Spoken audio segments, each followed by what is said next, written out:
গণমাধ্যম নয় সরকার। মাননীয় সভাপতি ও সকল বিচারক মন্ডলী ও সকল দর্শক শ্রোতাকে জানাচ্ছি আমার অন্তরের অন্তঃস্থল থেকে শুভেচ্ছা ও স্বাগতম।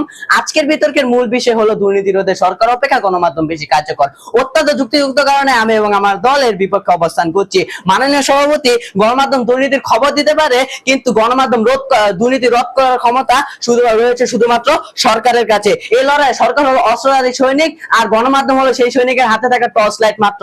আলো গুরুত্বপূর্ণ, কিন্তু যুদ্ধ জেতার জন্য অস্ত্র প্রয়োজন। মাননীয় সভাপতি, দুদক, বিচার বিভাগ, পুলিশ ও প্রশাসনিক কাঠামোর মাধ্যমে দুর্নীতি রোধ করা, মামলা দায়ের, গ্রেপ্তার, শাস্তি কার্যকর করার ক্ষমতা শুধুমাত্র রয়েছে সরকারের কাছে। গণমাধ্যম সর্বোচ্চ খবর প্রকাশ করতে পারে, কিন্তু তারা একটি দুর্নীতিবাজকে জেলে ঢোকাতে পারে না।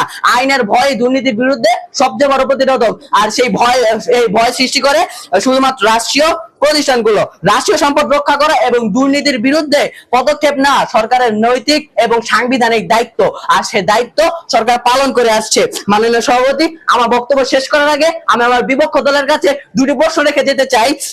সেটি হলো, যদি গণমাধ্যম দুর্নীতি রোধ করে, তাহলে বলুন তো কোন গণমাধ্যম প্রতিষ্ঠানটি দুর্নীতি রোধে ভূমিকা পালন করেছে?